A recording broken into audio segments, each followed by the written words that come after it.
Sandpaper is one of the most affordable and versatile jewelry making tools.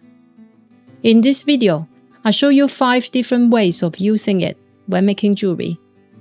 If you're new to jewelry making, hopefully this helps. Hi, I'm a jeweler, optical diamond setter, and a GIA graduate gemologist based in the UK. I've been making jewelry using real gemstones and precious metal since 2003. It has taken me over 20 years to get to this point. In my channel, I help jewelry enthusiasts to start their jewelry making and hand engraving projects with very limited space at home. First, use it on a flat surface. When I need to make the section flat on the ring, I first file the roughest edges off using a flat file. To make it most effective, the teeth on this file are very coarse. This means the surface turns out very rough as well. From this angle, you can see the surface of the section has lots of lines on it. Those are marks made by the file I just used. To remove them, I use sandpaper. Before using it, I normally place my sandpaper on top of a flat acrylic sheet. This is because my tabletop is quite rough. From time to time, there is always some small fragments of metal lying around on the surface. With the flat acrylic sheets, I can easily see if it is clean or not. I can also make sure it is flat for sure. Cleaning it only involves a simple wipe. When choosing the sandpaper, try to start from a rough grit and later change to a smoother one. To avoid uneven patination, there are 2 ways to sand it. The first way is to draw circles on the sandpaper like this. The next one is to draw an Arabic number 8 on the sandpaper, like what I'm doing. These are 2 good ways to avoid unsightly patination when using sandpaper. From this angle, you can see the previous rough lines have been removed. It depends on what kind of finish you want to achieve. If you are after a mirror finish, use 1200 grit as your last one, before moving on to the polishing machine. Second, use it with a split mandrel and a rotary tool. I have 2 types of split mandrels here, one parallel and one tapered.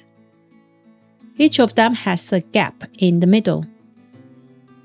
To use these mandrels, you cut a strip of sandpaper about 1 inch wide. Thread it into the slit like this, and then wrap it around the mandrel. Make sure you wrap it the same way your rotary tool turns. This will make sure the motion turning against what you are sanding will keep the paper tight on the mandrel. If you wrap it the opposite direction, the sandpaper will unravel as the mandrel turns. But if that happens, just wrap it again the other way. Not a big deal. To use this wrap, I normally hold the opening with a finger all the way until my rotary tool is running. This is to prevent it from bouncing out. Here's the ring I was working on earlier. I'm going to use this to make the inner wall smooth. Once my rotary tool is on, I let go of the mandrel. You can see the motion is keeping my sandpaper tight and in place. Once the outside turn of paper is worn, you can simply remove it to reveal the inner fresh paper. Now the inner wall of my ring is smooth. This is one way to wrap the sandpaper. I use this way for the ones with lower grits.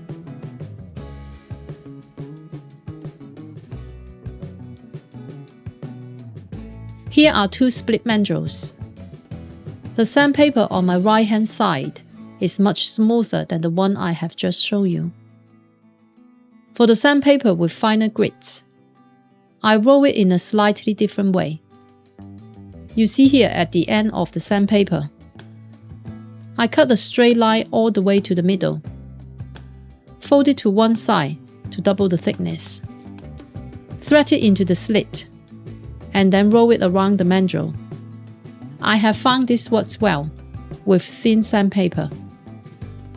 So these are the two ways of wrapping sandpaper around split mandrels. You can do the same with this tapered split mandrel. The only difference is, because it is tapered, it allows you to get into smaller areas. I've seen people using a needle as a shank, and then thread the sandpaper through the eye of the needle. That's the same idea. If you like this video so far, do you mind clicking the like button or even subscribing? This will help the channel to grow, and it's totally free for you. Third, use it with a screw mandrel. This rubber wheel comes with a screw mandrel. You can get just the screw mandrel on its own as well. The link is in the description below if you're interested. Once I have removed the rubber disc, you can see it better. It's a very long screw that fits into a shank. Here's a circle template. I normally use the one with 18mm diameter and cut a few in one go. If you have a circle paper punch, it will save you time here. But I don't, so I cut them out using a pair of scissors. It doesn't need to be a perfectly round circle. Roughly will work. This is my scriber. It has a pointy tip. Anything with a pointy tip like this will work as well. Next, I punch a hole in the middle of these sandpaper discs using this scriber. I know I have made a lot of creases on my discs. Don't worry, this won't affect the result. After that, you thread the screw through the hole in the sandpaper and fasten it tight against the shank. The sandpaper I'm showing here is the 400 grit one. You can make a lot of this with all kinds of grits. Once it's tight, put the mandrel on the rotary tool. This is how it looks when I turn it on. You see the surface of my silver is oxidized. This is a very efficient way to clean the surface. Because the paper is soft, it bends easily as well. I find this works very well on curved surfaces. One thing to remember when using this tool is, make sure to wear a pair of safety goggles to protect your eyes. We don't want any casualties. Sandpaper is very affordable.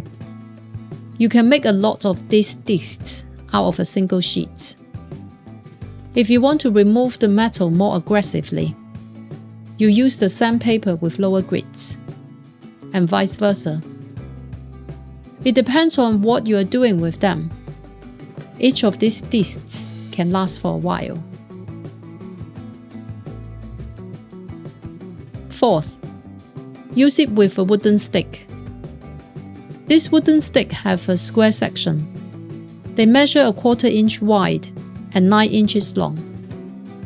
I use the width of the stick to measure the size and score the back of the sandpaper. The craft knife I have here is very dull. You can use the scriber to do this as well. The idea is to make a mark on the back of the sandpaper so it will be easier for you to fold later. Roll the stick forward and make another mark. Do this twice more. When scratching the fourth line, try to scratch it deep enough to cut the paper off. This is double-sided tape. I cover the entire back of this sandpaper with it and cut off any extra length. Now, I wrap my wooden stick with this sandpaper. The score marks on the back allow me to fold my paper onto the wood perfectly.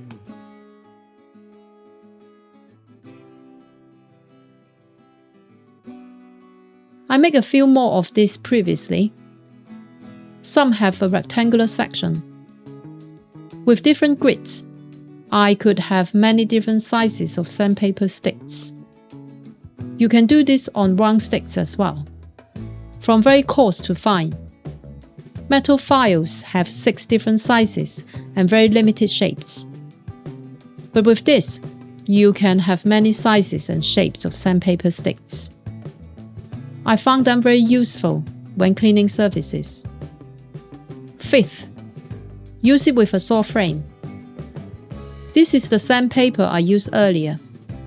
Cut a strip about a 1/4 inch wide.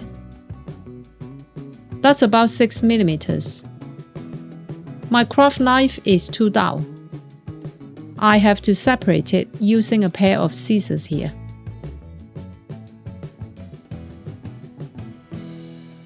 This is my jeweler's saw frame.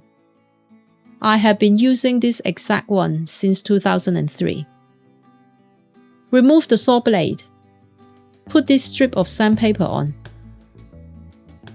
Clip one end on first. When putting this side on, it is the same as installing the saw blade. For the other end, it is slightly different from putting a metal blade on. I first stretch it tight. Cut the sandpaper off next to where the edge of the square washer ends. I think this is still too long. Making it a little bit shorter than the washer is a better fit. So I can slide this end into the gap between the washer and the frame. When tightening the screw, the square washer simultaneously stretches the sandpaper tight. This is a safety pin I made in solid sterling silver. The gap in the catch is quite tight. The teeth on my needle file are too rough. This 400 grit sandpaper strip is ideal to clean this. I learned this trick from Metalsmith Society on Instagram. Sandpaper comes in many grits, and they are very affordable. Now you know all these different ways of using sandpaper for your jewelry making projects. Is there any other way I have missed in this video? Let me know in the comments below. If you like this video, you might also like the one showing on the screen. I will see you in the next video.